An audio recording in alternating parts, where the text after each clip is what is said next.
അപ്പം ഇതിൽ സോഷ്യൽ മീഡിയയിൽ പാകിസ്ഥാൻ ജയിച്ചു എന്നൊക്കെ പറഞ്ഞ് ഒരു വ്യാഖ്യാനമുണ്ട്. സോഷ്യൽ മീഡിയയിൽ ഹമാസ് അല്ലേ ജയിക്കുന്നത്.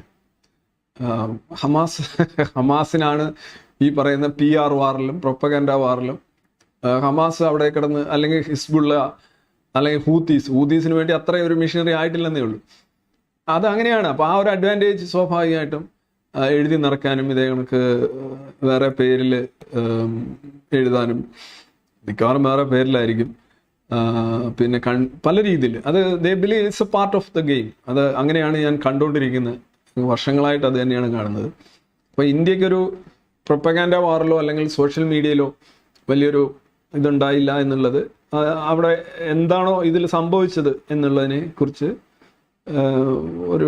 ഒരിക്കലും ഇപ്പോൾ തന്നെ ഇസ്രയേൽ ഈ അടുത്തിടെയൊക്കെ ഞാൻ കണ്ട ഇസ്രയേൽ ഇനി എത്ര നാൾ എന്നൊക്കെയായിരുന്നു. ഇസ്രയേൽ ഇനി എത്ര നാൾ, ഇസ്രയേൽ ഒരു പാഴ്മരം, ഇസ്രയേൽ ഇപ്പോൾ വീഴും, ഇതൊക്കെയാണ് ഇവിടുത്തെ ഓരോരോ ടെലിവിഷൻ ചാനലുകളിലെ ടൈറ്റിലുകൾ. അപ്പം ഇതവരുടെ പരിപാടി തന്നെയാണ്.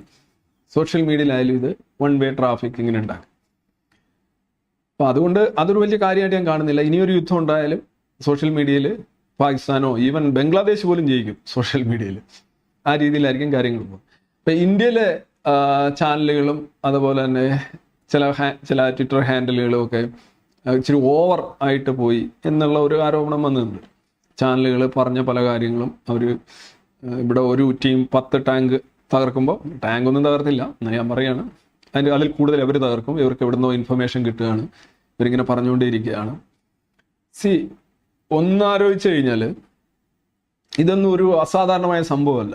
യുദ്ധം വരുമ്പോൾ മീഡിയ ഉള്ളതുകൊണ്ട് നമ്മൾ ഇത്രയും നിൽക്കുന്നു. മീഡിയ ഇല്ലെങ്കിൽ ഇതിനേക്കാൾ അപ്പുറത്തെ കാര്യങ്ങളാണ് നമ്മൾ ഈ കഥകളായിട്ടും നരേറ്റീവുകളായിട്ടും പോകുന്നത്.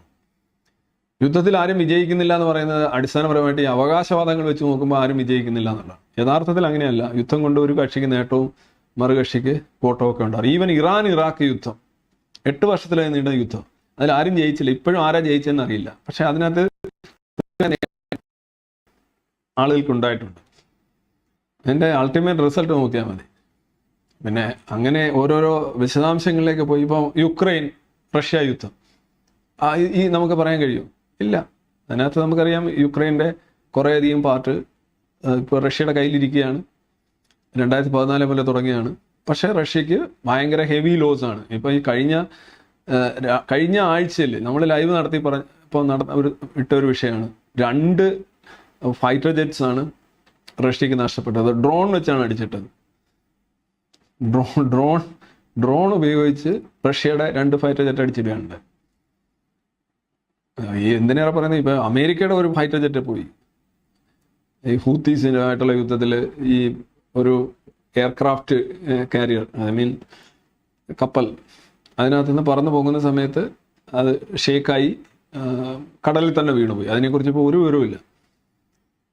അപ്പോൾ പലരും പറയുന്നുണ്ട് ഹൂത്തികളുടെ ഒരു മിസൈൽ വന്നപ്പം അതനുസരിച്ച് അഡ്ജസ്റ്റ് ചെയ്തുകൊണ്ട് പ്രതികരിച്ചത് കൊണ്ട് വന്ന ഒരു ഷേക്ക് കൊണ്ടാണ് അത് കടലിൽ പോയതെന്ന് എന്നൊക്കെ പറയുന്നുണ്ട്. പക്ഷേ വ്യക്തമായൊന്നും അറിയില്ല.